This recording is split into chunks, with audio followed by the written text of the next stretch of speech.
So over the past 9 days, we've gone from this to now this with a fully insulated floor. Nice and flat, where we can now finally start building up our walls and ultimately our roof before it rains. So we get up the next morning and let's begin by getting a bunch of this 6x2s that we'll need for the timber framing. This stuff. But let's get the loader to help us out with that, as we'll need quite a lot. So we get the loader, move it into position and begin loading them all up. We make a little pyramid out of them and we can raise them up and then drive them over to where they need to be. And there we have them. So let's get started on our first frame. Earlier that morning we drew out our plan and we initially need to cut this list. Well, let's get sawing as there's a lot of it. From the first piece to a whole lot more, and that's not nearly all of them. We cut our piece and then we can go and check it off our list just here. We needed 4 of those. Colleen still not too happy up here. She'll be much more comfortable when she can get up here herself through a stairs, along with having some walls that makes it not so scary. We can then begin laying them out how they're going to be in the timber frame. Should have taken a few extra pictures, but you can see how it's going to look like. We have it all nicely laid out, and the next step is to hammer it together. Now I made a mistake with these pieces of wood by actually cutting them 10 centimeters shorter, so I had to get a bunch new ones. It's annoying, but I will need those pieces of wood anyway for like noggins, etc. Lots of places that will be used. Well, let's get started by whacking this thing together. We get our hammer and we're gonna need a lot more than just these nails. Oh well, we drive in a whole load of nails, getting the frame together, putting in the more noggins there or struts, and finally getting it propped up. And now it looks like so. Thank you to the guys who helped me lift this thing up like there. I could not do it by myself. It's a little bit too heavy. But there we have it. One of the strut walls in place. You can see the massive windows are going to go just there in those big kind of square rectangular places, with this just being the door here that's going to lead out onto the decking. I'm pretty impressed with the scale. It does seem bigger than it is on plans, that's for sure, but I'm definitely happy with the size. It just makes it a little bit more challenging. So from there we need to make a support for the rafters on this old roof. We're going to have them at the very peak there. So we draw up a quick plan getting our measurings, and we get this piece of wood which is a 9x2 and put essentially some supports in it like so, and get them nailed together, and we gotta haul that thing up there. Again, I needed a little bit of help, but we get it up and then we gotta tie it down with some hefty nails.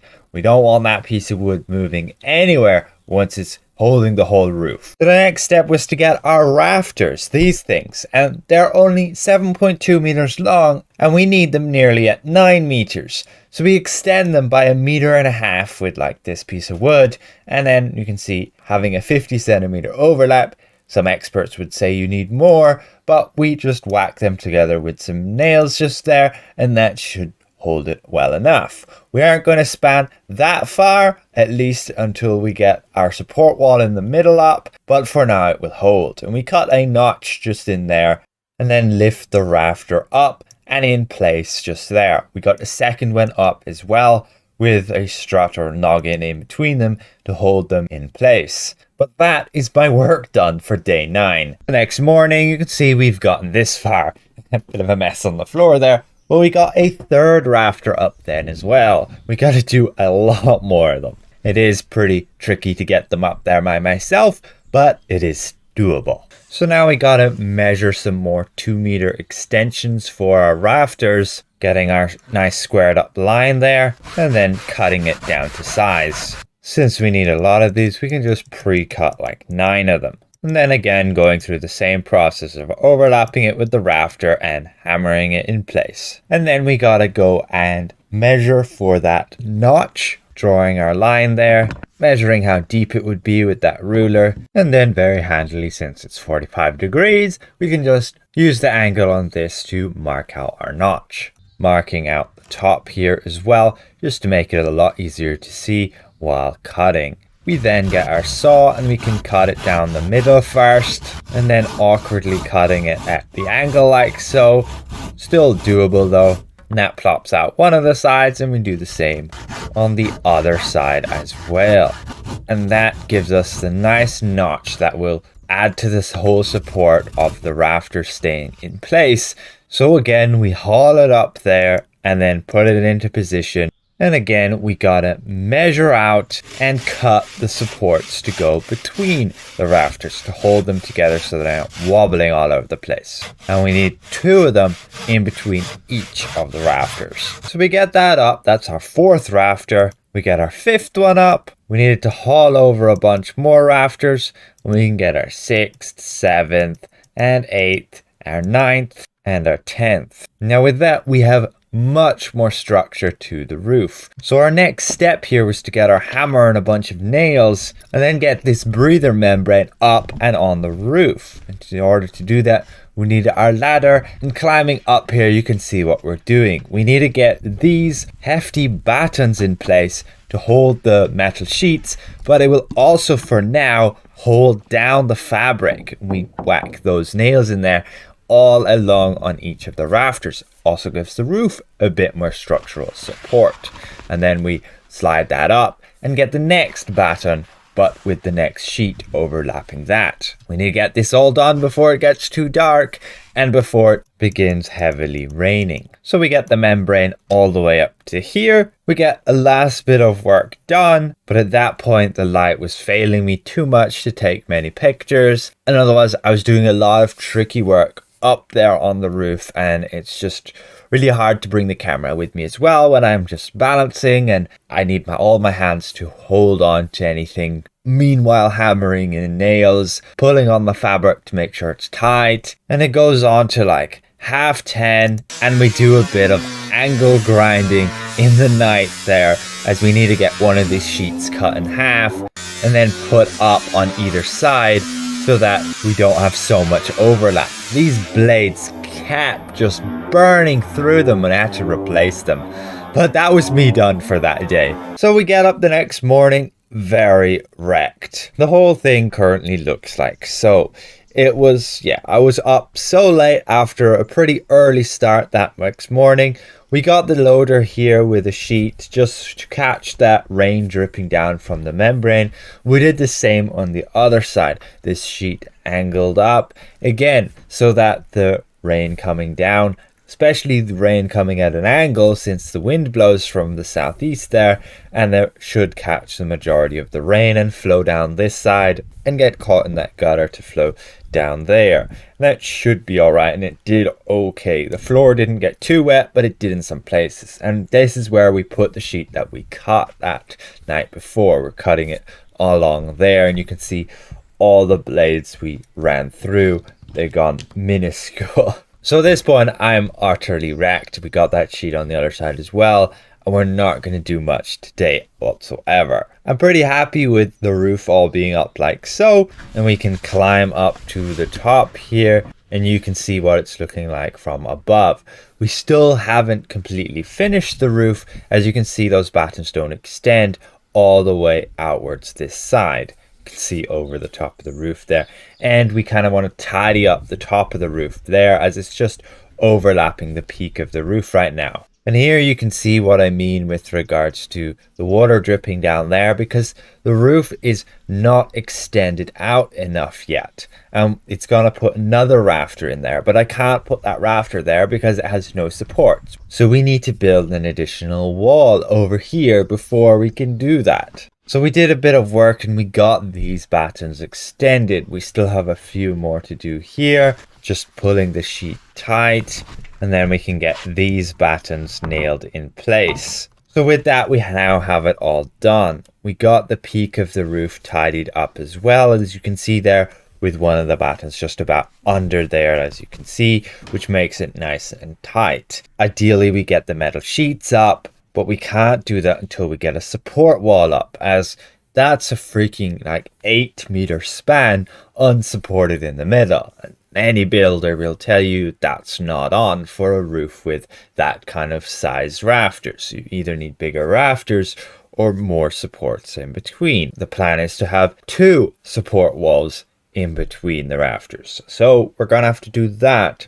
before we can get the metal sheets up. But again, I'm wrecked and we're just gonna jump to the next day. So again, that morning we drew up our plan for the next wall. Again, bringing over a bunch more wood, and the wall has got to go just there. So, well, let's get back to cutting. Again, there's a lot of it. We pile it all just up here, whole load of pieces, but we can't again cut everything. So we lay it all out like so. You can see it's going to be angled, and we can grab our hammer and nails and whack a few of those in position. Now, since this top one was at an angle, we can now get the measurement when this is in place for those 2 pieces. So we get those in place, and the one on the other side as well, but now we need a bunch more support. So we add some more in above the window on the left there, and we add some more in the middle, and this is mainly to support the plasterboards that will be going on the walls. We add noggins as well.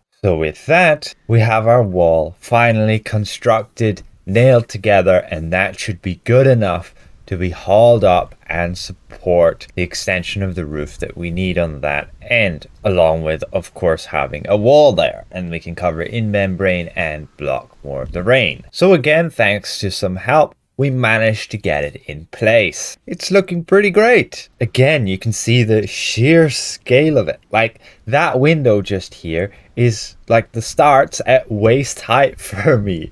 It's huge, this place. Again, bigger than expected. We screwed this wall together there, and that makes it just not to fall out. And we did use so many freaking nails, but we need some more now, as we're going to have to tap this in place here so that it isn't sliding anywhere. So our next step is to go and get those noggins for the additional rafter to go on the end. We're going to put these noggins in a bit like a ladder, which will then support that rafter that's going to be hanging on the outside, so we can get like an eave of our roof. So again, we need a whole bunch of those. I believe we cut like 10 of them, and so they got to go up and along here. We get 1 of them up like so. We get 2 more, and you can see what I mean. How this wall supports those, which then is going to support that board on the outer side, the rafter. So the next step is to get that rafter up there, and this is going to be really challenging by myself. But we're not going to use the hammer too much. We're going to use the screwdriver, and we got to get this